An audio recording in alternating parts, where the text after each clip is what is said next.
السلام علیکم ورحمۃ اللہ وبرکاتہ۔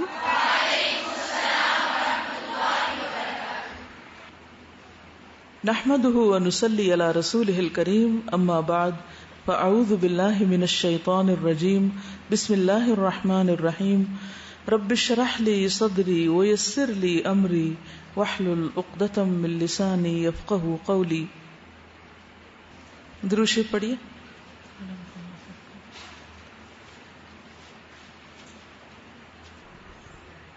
چلیے حدیث نمبر 92۔ عن ابی ہریرہ قال قال رسول اللہ صلی اللہ علیہ وسلم لا تکثر الضحک فإن کثرة الضحک تمیت القلب، رواہ ابن ماجہ کتاب الزہد۔ سیدنا ابو ہریرہ رضی اللہ عنہ سے روایت ہے کہ رسول اللہ صلی اللہ علیہ وسلم نے فرمایا، زیادہ نہ ہنسو کیونکہ زیادہ ہنسنا دل کو مردہ کر دیتا ہے۔ عن ابی ہریرہ قال قال رسول اللہ صلی اللہ علیہ وسلم لا تکثر الضحک فإن کثرة الضحک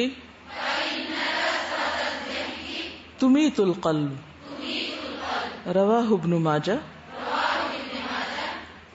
رواہ ابن نہیں کہنا، رواہ ابن، کیونکہ رواہ ابن ماجہ، ابن فاعل ہے نا یہاں۔ رواہ ابن ماجہ کتاب الزہد۔ یہ جو لفظ ہے نا ضحک، یہ مصدر ہے، ضحک بھی ہوتا ہے ضحک بھی ہوتا ہے، تو اس لیے اس طرح بھی پڑھا جا سکتا ہے ضحک اور ضحک، لیکن ضحک نہیں پڑھتے، رائٹ؟ ضحک نہیں پڑھنا، کیا پڑھنا؟ ضحک یا ضحک، رائٹ؟ لا تکثروا، نہ تم کثرت سے کرو، نہ کثرت کرو، الضحک، ضحک یعنی ہنسی کی، بہت زیادہ مت ہنسو، بہت کہہ کے مت لگاؤ۔ کیوں؟ فإن کثرة الضحک، کیونکہ ہنسی کی کثرت تمیت، مار دیتی ہے، القلب، دل کو۔ ہنسی کی کثرت دلوں کو مار دیتی، دل مردہ کر دیتی۔ تو اس سے یہ پتہ چلتا ہے کہ دل کی جو موت ہے، تین طرح کے دل ہوتے ہیں نا، ایک ہوتا ہے قلب سلیم جو متقی کا دل ہوتا ہے، ایک ہوتا ہے قلب مریض جو منافق کا دل ہوتا ہے، اور ایک ہوتا ہے قلب میت جو کافر کا دل ہوتا ہے۔ تو انسان جب کثرت کے ساتھ وہ کام کرے جن سے روکا گیا اور خاص طور پہ نشاندہی کر دی گئی، تو اس سے دل بالکل بے حس ہو جاتے ہیں، پھر کوئی بات سمجھ نہیں آتی، پھر دین میں کوئی انٹرسٹ نہیں رہتا، شوق نہیں رہتا۔ اور چونکہ ایمان کا مقام بھی دل ہے، تقوی بھی دل میں ہوتا ہے، توکل بھی دل میں، رجا، خوف، یہ سب کچھ دل میں ہے، اللہ سے محبت دل میں ہے۔ تو اگر دل مردہ ہو جائے، دل بے حس ہو جائے، تو پھر ایمان بھی ناقص ہو گیا، کمزور ہو گیا یا ختم ہو گیا، اور اسی طرح اللہ پہ توکل نہیں رہتا، اللہ سے محبت نہیں رہتی، اللہ کا خوف نہیں رہتا، کوئی تقوی نہیں ہوتا، بس انسان ایک لاشے کی طرح یا ایک متحرک مشین کی طرح زمین پر چلتا پھرتا ہے۔ تو اس لیے بہت ضروری ہے کہ ہم اپنے دلوں کو زندہ رکھیں، ہمیں وہ اسباب پتہ ہونے چاہیے کہ جن سے دل مردہ ہوتے ہیں تو ان سے بچیں، اور وہ باتیں، وہ اعمال پتہ ہونے چاہیے کہ جن کو کرنے سے دل زندہ ہوتے ہیں، اور پھر وہ انسان کے ایمان میں اور زیادہ اضافہ ہوتا ہے اس سے، اور انسان کے اندر ایک اور قوت آتی ہے۔ یہ حدیث جو ہے یہ سنن ترمذی میں بھی آئی ہے، تھوڑی سی طوالت کے ساتھ، یعنی زیادہ ہے، لمبی ہے۔ اس حدیث کو پڑھ دیتی ہوں۔ عن ابی ہریرہ قال قال رسول اللہ صلی اللہ علیہ وسلم من یأخذ عنی هؤلاء الکلمات فیعمل بہن او یعلم من یعمل بہن، فقال ابو ہریرہ فقلت انا یا رسول اللہ، فاخذ بیدی فعد خمسا وقال اتق المحارم تکن اعبد الناس وارض بما قسم اللہ لک تکن اغنى الناس واحسن الى جارک تکن مؤمنا واحب للناس ما تحب لنفسک تکن مسلما ولا تکثر الضحک فان کثرة الضحک تمیت القلب، سنن الترمذی۔ ابو ہریرہ رضی اللہ عنہ سے روایت ہے کہ نبی صلی اللہ علیہ وسلم نے فرمایا، کون ہے جو مجھ سے 5 باتیں حاصل کر لے، 5 چیزیں سیکھ لے اور ان پر عمل کرے، یا کم از کم کسی اور کو بتا دے جو ان پر عمل کرے۔ میں نے عرض کیا، یا رسول اللہ صلی اللہ علیہ وسلم، میں کروں گا۔ حضرت ابو ہریرہ نے فوراً آفر کر دیا۔ نبی صلی اللہ علیہ وسلم نے میرا ہاتھ پکڑا اور شمار کرنے لگے، گننے لگے، گن کے 5 چیزیں بتائیں۔ پہلی چیز، حرام کاموں سے بچو، سب سے بڑے عابد بن جاؤ گے، عبادت گزار کہلاؤ گے۔ اللہ کی تقسیم پہ راضی رہو، سب سے بڑے غنی بن جاؤ گے، امیر ہو جاؤ گے۔ یہ دوسری بات تھی۔ تیسری ہے، پڑوسی کے ساتھ حسن سلوک کرو، مومن بن جاؤ گے۔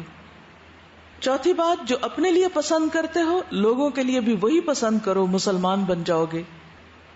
اور 5ویں بات، زیادہ نہ ہنسا کرو، کیونکہ زیادہ ہنسنا دل کو مردہ کر دیتا ہے۔ اب آپ دیکھیے کہ اتنے سارے لوگوں میں حضرت ابو ہریرہ نے آگے بڑھ کے اس چیز کو قبول کر لیا۔ آپ کو معلوم ہے نا کہ ابو ہریرہ بہت بعد میں ایمان لائے تھے اور بعد میں آپ کی صحبت میں شامل ہوئے، لیکن ایک مثالی کردار ہے ابو ہریرہ رضی اللہ عنہ کا، کہ دیر سے آنے کے باوجود، دیر سے شروع کرنے کے باوجود وہ اپنے فیلڈ میں سب سے آگے نکل گئے۔ وہ کیا تھا فیلڈ ان کا؟ احادیث کی روایت، نبی صلی اللہ علیہ وسلم کے علم کو آگے لوگوں تک پہنچانا۔ اور اس زمانے میں کوئی پریس نہیں تھا، کوئی کتابیں نہیں تھی، کوئی کاغذ کی فراوانی نہیں تھی، یہ سب کچھ زبانی یاد کیا گیا۔ ذرا سوچئے، ابو ہریرہ نے 5000 کے قریب احادیث روایت کی ہیں، تو وہ کتنی حدیثوں کے حافظ ہوئے؟ پھر ساری حدیثوں کے حافظ تھے، لکھ کے نہیں کیا، زبانی کیا۔ ہم کتنی حدیثوں کے حافظ ہیں؟ سوچئے ذرا۔ اور اگر ہمیں 2 سے 4 کرنی پڑے تو ہم کہتے ہیں کہ ہم پہ بڑا ظلم ہو گیا، یہ کیا بات ہوئی، یہ تو ہمارے کورس کا حصہ نہیں تھا اور ہمیں ایک خواہ مخواہ میں پکڑ لیا گیا کہ یہ بھی یاد کرو، یہ بھی کرو۔ یاد رکھیے، علم کو آگے پہنچانے کے لیے علم کو جاننا، اس کو ضبط کرنا، اور سب سے بہترین جگہ یعنی دل میں اس کو جگہ دینا، اس کی قدر کرنا ہے۔ لیکن اگر کسی کا حافظہ کمزور ہے، یا نہیں کر پاتا، یا نہیں رکھ پاتا، تو ایٹ لیسٹ پھر اسے کم از کم کسی اور طریقے سے اپنے پاس اس کو محفوظ کرے، اس پر عمل کرے، یا پھر اگر کوئی چیز اس سے متعلق نہیں تو بھی اس کو آگے ضرور پہنچا دے، ہو سکتا ہے کوئی اور عمل کر لے۔ بعض اوقات ہم یہ کہتے ہیں ہم کسی کو کیا بتائیں، ہم تو خود ہی عمل نہیں کرتے، یہ سوچ کے علم روک لیتے ہیں۔ اس کو اس مثال سے سمجھیے کہ مثلا میں یہ کہوں کسی اور کو کیا پانی پلاؤں جب میں نے خود ہی نہیں پیا۔ علم کو روک لینا ایسے ہی جیسے پانی کو روک لے انسان، کیا کہہ کے، کیونکہ میں نے خود نہیں پیا تو اس لیے کسی کو کیسے پلا سکتی ہوں، پھر تو بہت پکڑ ہو جائے گی، کسی کو بتایا اور خود نہ کیا۔ یہی ڈر ہمیں روک دیتا ہے نا۔ 2-3 وجوہات ہوتی ہیں علم روکنے کی۔ ایک یہ ہے کہ سمجھ ہی نہیں آئی ہوتی پوری طرح، دوسرا یہ کہ یاد ہی نہیں ہوتا، سمجھا ہی نہیں ہوتا، یاد ہی نہیں کیا ہوتا، کانفیڈینس نہیں ہوتا، تو پھر یہ ڈر ہوتا ہے کہ اچھا کسی کو بتایا تو غلط ہو جائے گا تو کیا فائدہ۔ یا پھر وہ بات یاد آتی رہتی کہ جو بے عمل عالم ہوتا ہے اس کا بڑا سخت برا حال ہوگا۔ ٹھیک ہے، وہ ہے اپنی جگہ، لیکن اس حدیث سے کیا پتہ چلتا ہے کہ آگے بھی پہنچاؤ، صرف اس وجہ سے مت روک کے رکھو کہ ابھی میں نے عمل نہیں کیا۔ کیونکہ جب ہم وہ چیز شیئر کرتے ہیں نا، کسی کو دیتے ہیں، کسی کو بتاتے ہیں، تو اس کا فائدہ کیا ہوتا ہے؟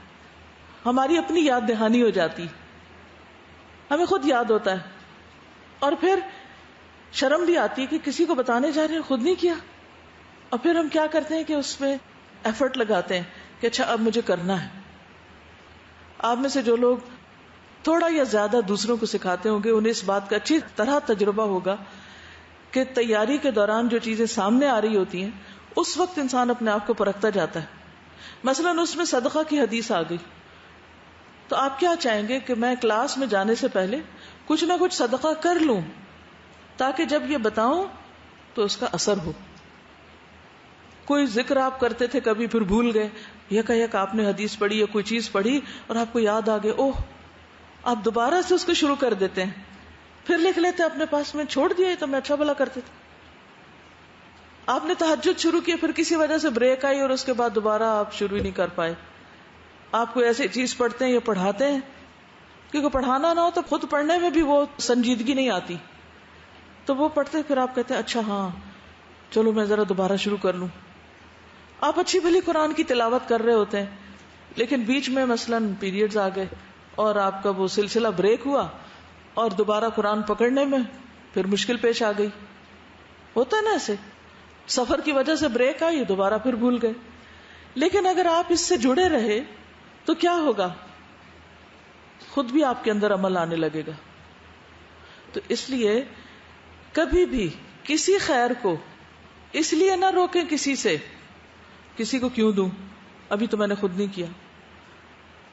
تو آپ کیا کریں, اسی وقت خود کر لیں اور آگے بھی دے دیں. ایک اور چیز یہ کہ علم کے عمل میں ڈھلنے کے لیے ایک وقت درکار ہوتا ہے. انسان ایک دن میں کبھی بھی پورا گرو نہیں کرتا, کبھی پرفیکٹ نہیں ہو سکتا.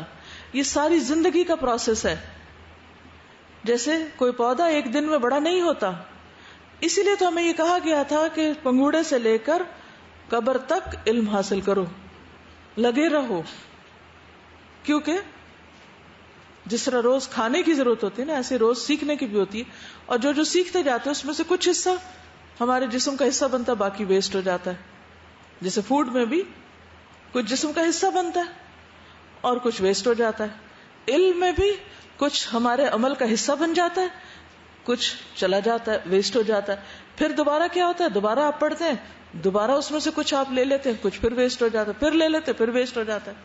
کبھی آپ نے یہ کہہ کے کھانا چھوڑا کہ بہت سا تو ویسٹ ہو جاتا ہے, تو کیا فائدہ کھانے کا. کیا جو پانی آپ پیتے وہ سارے کا سارا آپ کے جسم کے اندر ہی رہتا ہے؟ نہیں, مختلف ذرائع سے پانی ختم ہو جاتا ہے. پھر آپ کیا کرتے ہیں, پھر دوبارہ پیتے ہیں. علم بھی اسی طرح ہوتا ہے, کچھ ٹک جاتا ہے, کچھ چلا جاتا ہے, پھر لے لیتے ہیں, پھر لے لیتے ہیں, پھر لے لیتے ہیں, اور ساری زندگی اسٹرگل کرتے ہیں.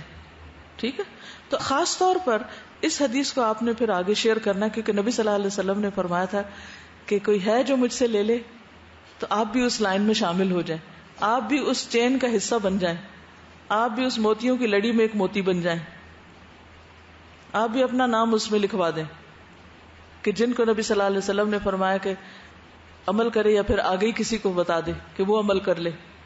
تو اصل میں حدیث بہت اہم ہے, اور اس میں جو دل کی حالت ہے اس کا ذکر کیا گیا ہے. یہ ہم سب کو پتا ہے کہ دل ایک حالت میں نہیں رہتا. معلوم ہے دلیل کیا ہے؟ قلب کو قلب کس لیے کہتے ہیں؟ دل الٹ پلٹ ہوتا رہتا ہے. یہ حدیث ہے, یہ کوئی ڈکشنری میننگ ہے؟ یا مقلب القلوب ثبت قلبی علی دینک, تو اس کا مطلب ہے اللہ تعالیٰ دل کو الٹاتے پلٹاتے رہتے. رسول اللہ صلی اللہ علیہ وسلم نے فرمایا قلب کو اس لیے قلب کہتے ہیں کہ وہ پلٹتا رہتا ہے. یہ آپ کی ڈیفینیشن ہے. اور دل کی مثال تو اس پر کسی ہے جو کسی درخت کے تنے کے ساتھ لٹکا ہوا ہو اور ہوا اسے الٹ پلٹ کرتی رہتی ہو, کبھی سیدھا کبھی الٹا.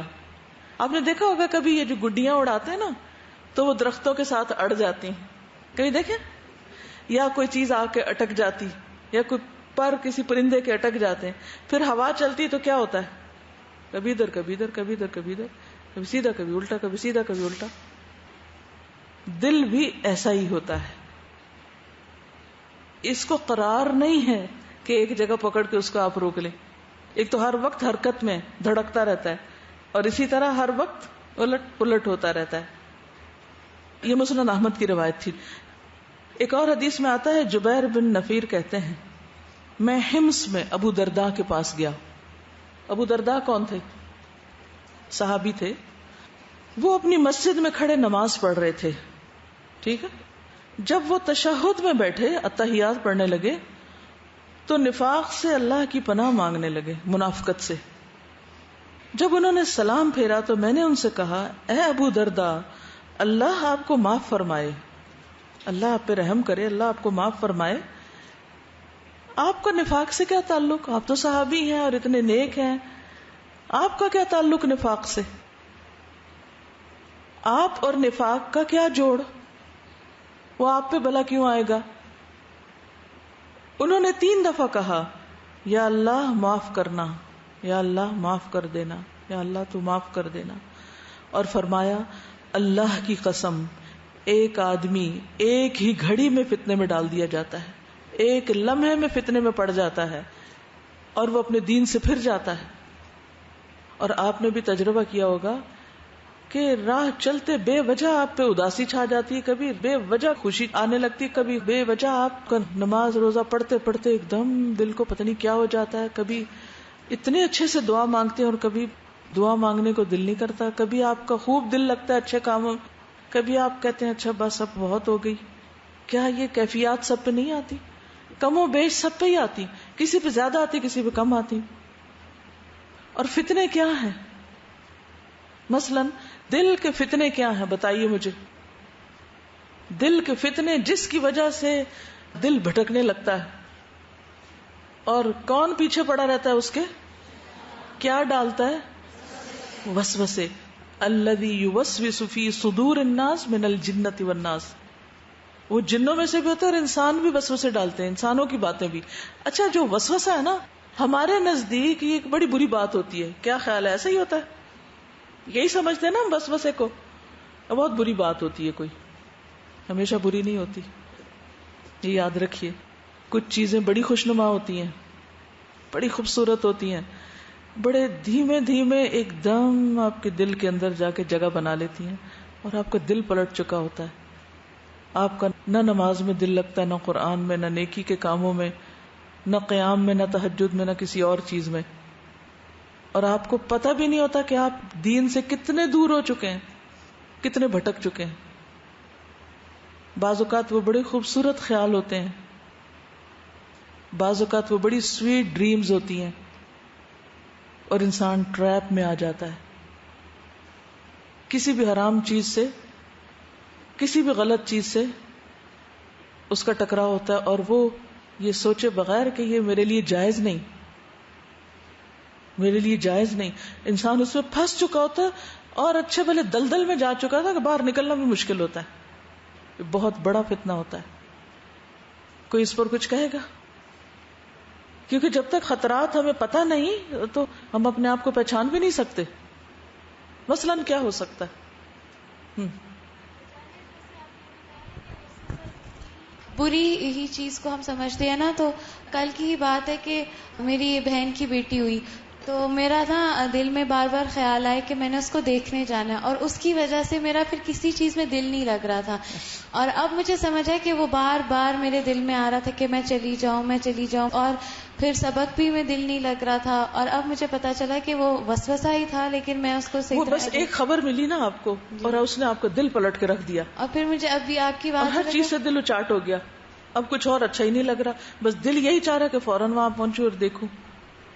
اور پھر ارد گرد کے لوگ بھی میرے سے پوچھیں کہ تم نے جانا نہیں, تو پھر میرا دل اور بھی زیادہ اداس ہو. اور اب مجھے پتا چلا کہ یہ بھی ایک وسوسہ ہے. بالکل یہ ایک وسوسہ ہوتا ہے. تو فتنے آتے ہیں آنکھوں اور کانوں کے ذریعے, یاد رکھیے یہ دو جگہیں. اور ناک پہ تو شیطان بیٹھا ہی رہتا ہے, ٹھیک. اچھا, کانوں اور آنکھوں سے. کان سے انسان کوئی خبر سنتا ہے, کوئی بات سنتا ہے, کسی کا کوئی خاص اسٹائل, کسی کی گفتگو کا, کسی کے گانے کا, کسی کا کچھ. اور آنکھوں سے انسان کچھ چیزوں کو دیکھتا ہے. یہاں سے فتنے داخل ہو جاتے ہیں دل میں. اللہ نے دونوں جگہ بال لگا کے فلٹر لگائے ہوئے فزیکلی آنکھ ناک کی حفاظت کرنے کے لیے. کان کے آگے بھی چھوٹے چھوٹے بال ہیں. جو چیزیں گرد و غبار کی شکل میں ہمیں نقصان دے سکتی ہیں وہ یہاں اٹک جاتی ہیں, اور ہمارے اندر صاف ہوا جاتی ہے پھر.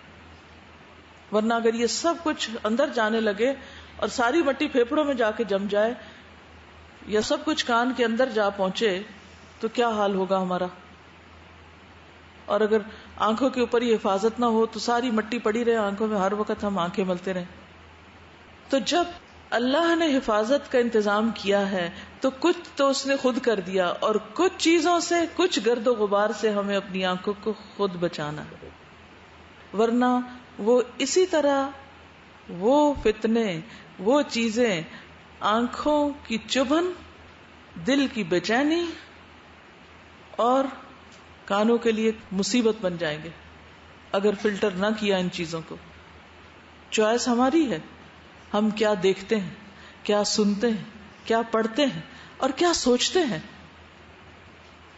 اماجگاہ تو دل ہے، لیکن دروازے یہی ہیں جن سے یہ سب کچھ اندر جاتا ہے، اور انسان کے دل سے اللہ کی محبت کی مٹھاس ختم ہو جاتی ہے، اور دوسری چیزیں جو اس محبت میں خلل ڈال دیتی ہیں وہ اس کو بیکار کر دیتی ہیں. تو انہوں نے اللہ کی قسم کھا کے کہا کہ آدمی صرف ایک گھڑی میں، وہ پتہ نہیں چلتا وہ گھڑی کیا تھی، کب آئی، اور ہم کیا سے کیا بن گئے. ایک گھڑی میں فتنے میں ڈال دیا جاتا ہے اور وہ اپنے دین سے پھر جاتا ہے.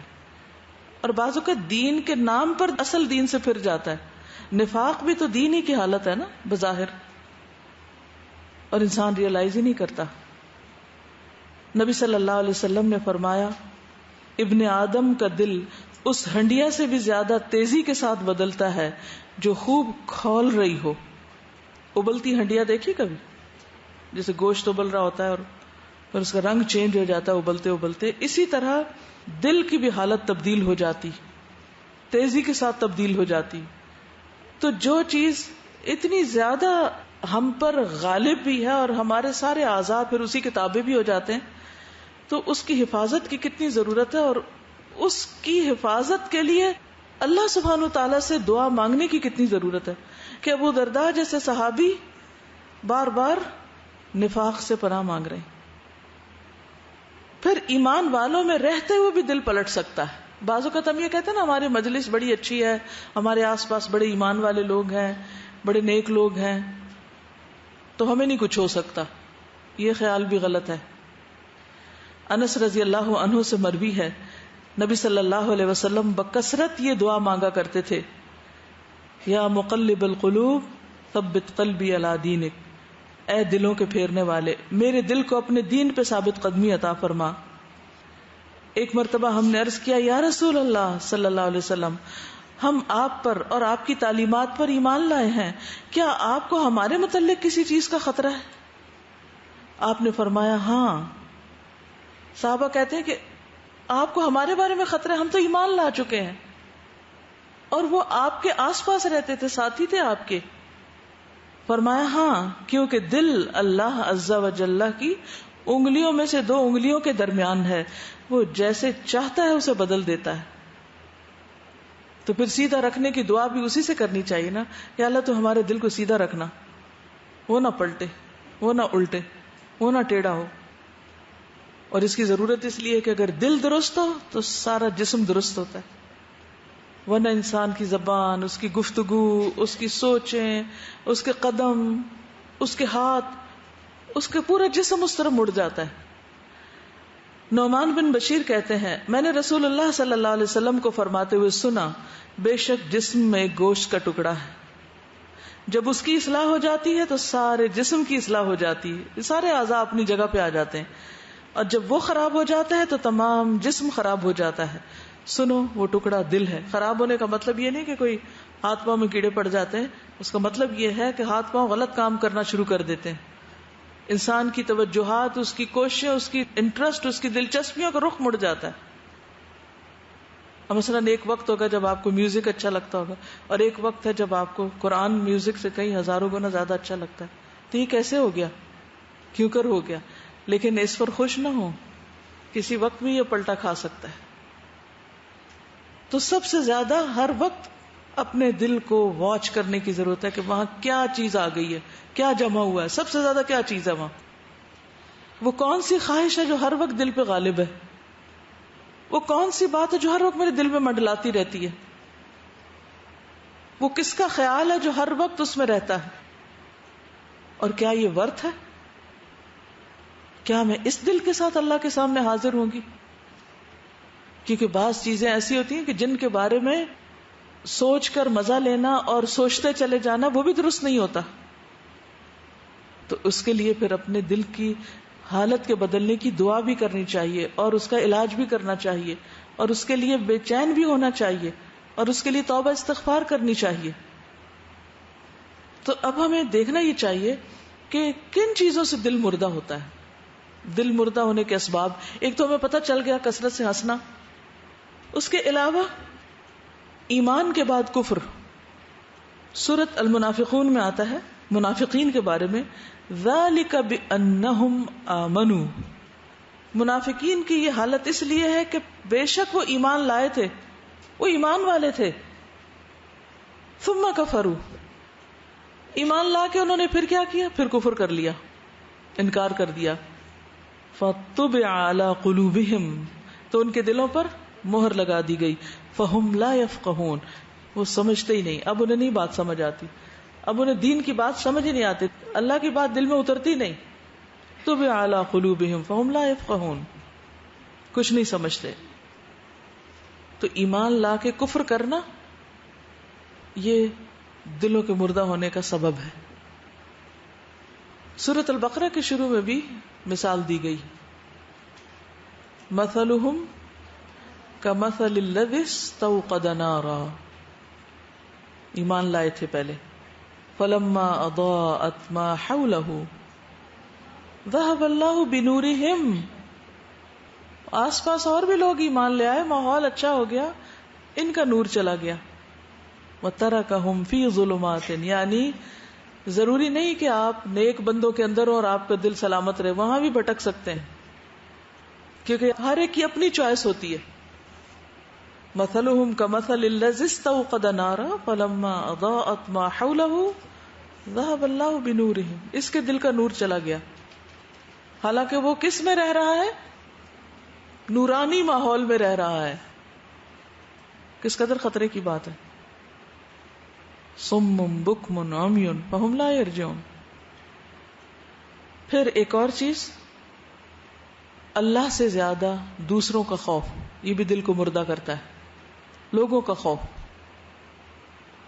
سورۃ التوبہ 127، وَإِذَا مَا أُنزِلَتْ سُورَةٌ نَظَرَ بَعْضُهُمْ إِلَى بَعْضٍ هَلْ يَرَاكُمْ مِنْ أَحَدٍ ثُمَّ انصَرَفُوا صَرَفَ اللَّهُ قُلُوبَهُمْ بِأَنَّهُمْ قَوْمٌ لَا يَفْقَهُونَ. جب کوئی سورت نازل ہوتی ہے تو یہ منافق آنکھوں ہی آنکھوں میں ایک دوسرے کی طرف اشارہ کر کے پوچھتے ہیں، کیا تمہیں کوئی مسلمان دیکھ تو نہیں رہا، کوئی دیکھ تو نہیں رہا؟ پھر وہاں سے واپس چلے جاتے ہیں، سنا کہ نبی صلی اللہ علیہ وسلم کی مجلسوں میں بیٹھ کے قرآن سنتے ہیں اور پھر اشاروں میں ایک دوسرے سے باتیں کر کے چلے جاتے ہیں. اللہ نے ان کے دلوں کو پھیر دیا ہے، کیونکہ یہ لوگ ہی ایسے ہیں جو کچھ بھی نہیں سمجھتے.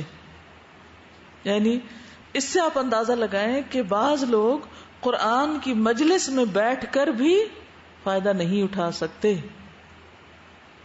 سمجھ آئی؟ کیونکہ ان کی دلچسپی کس میں نہیں؟ کیا دلچسپی نہیں ان کی؟ قرآن دلچسپی نہیں، وہ کسی اور مقصد اور کسی اور نیت سے آتے ہیں اور اسی کے ساتھ پھر چلے جاتے ہیں، اور جو وہاں بٹ رہا تھا ان کو کچھ بھی اس میں سے حصہ نہیں ملا. تو کبھی اس غلط فہمی میں، کبھی اس خوش فہمی میں نہ رہیں کہ ہم نیک لوگوں کے ساتھ ہیں، ہم نیک لوگوں کے بیچ میں ہیں، ہم قرآن کی مجلس میں ہیں.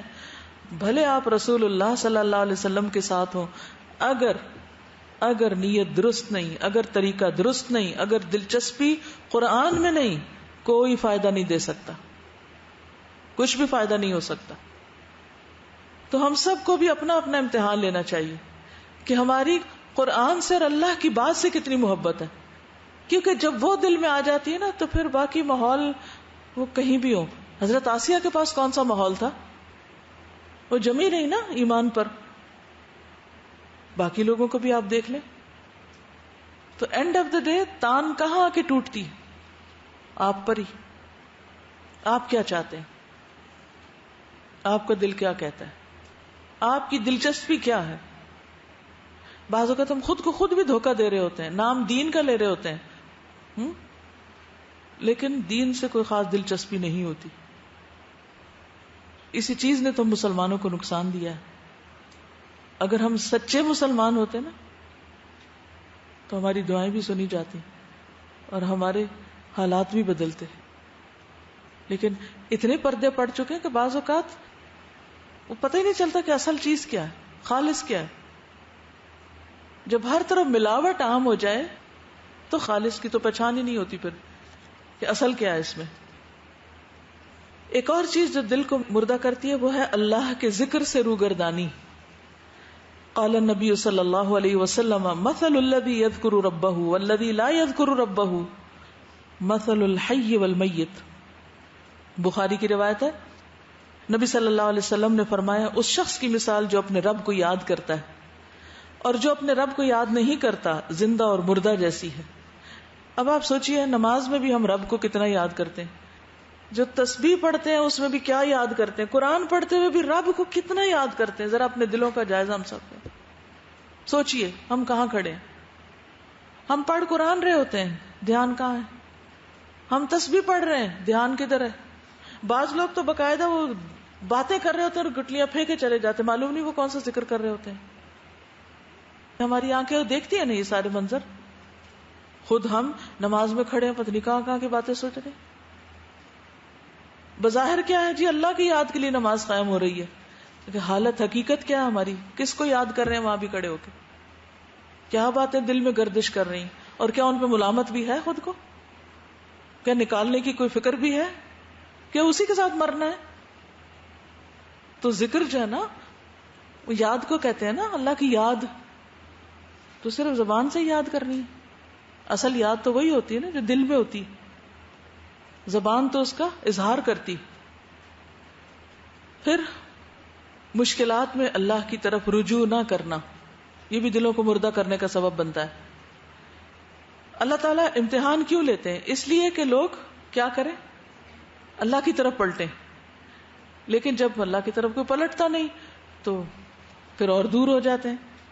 فلولا اذ جاءهم بأسنا تضرعوا ولكن قست قلوبهم وزين لهم الشيطان ما كانوا يعملون.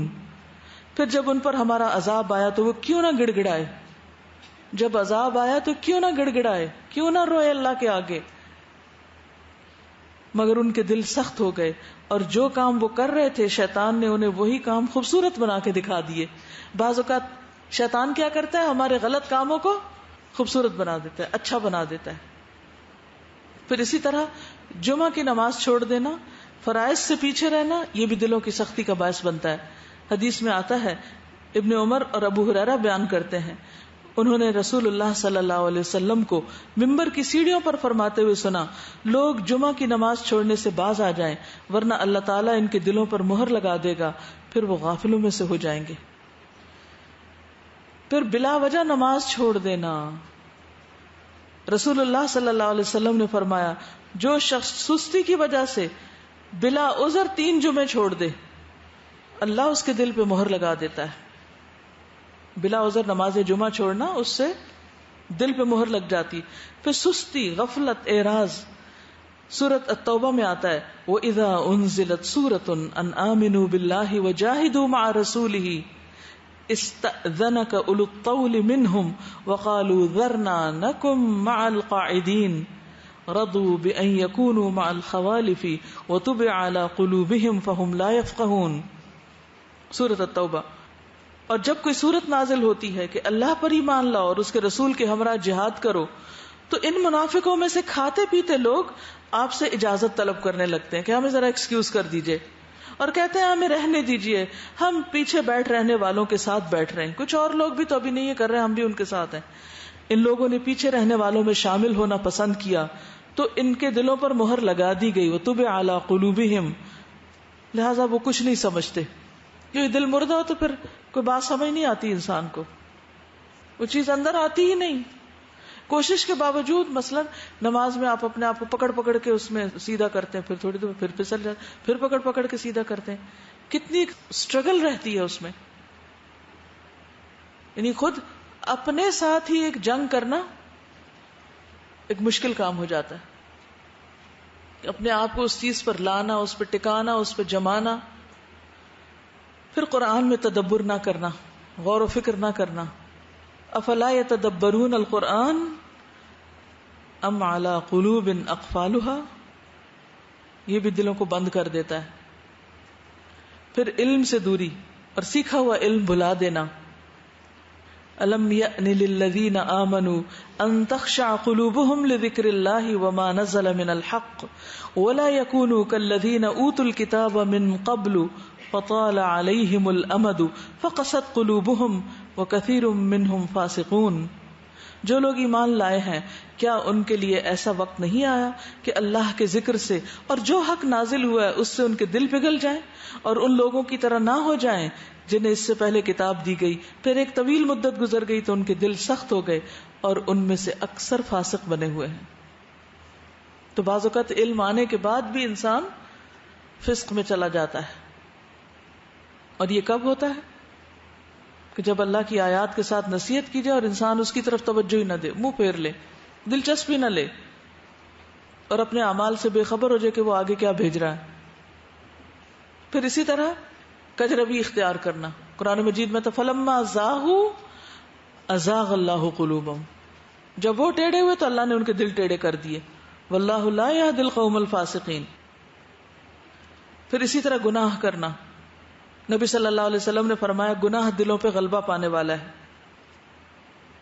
علی بن ابی طالب سے روایت ہے رسول اللہ صلی اللہ علیہ وسلم نے فرمایا چاند کے سامنے آ کر چاند کی روشنی کو ختم یا مدھم کر دینے والی بدلی کی طرح، بادل کی طرح ہر دل پر گناہوں کی بدلی چھاتی ہے، ہر دل پر گناہوں کی بدلی چھا جاتی ہے۔ چاند چمک رہا ہوتا ہے، اس کے سامنے بدلی آ جاتی اور وہ تاریک ہو جاتا ہے، جب بدلی سامنے سے ہٹ جاتی ہے تو وہ روشن ہو جاتا ہے۔ یہی حال گناہوں کا ہے کہ جب گناہ کرتا ہے انسان تو دل کے آگے کیا آ جاتا ہے؟ ایک میل سی آ جاتی ہے، اندھیرا سا آ جاتا ہے۔ جب انسان اس کو چھوڑتا ہے، اس گناہ کو توبہ کرتا ہے تو وہ بدلی ہٹ جاتی ہے، پھر دل روشن ہو جاتا ہے۔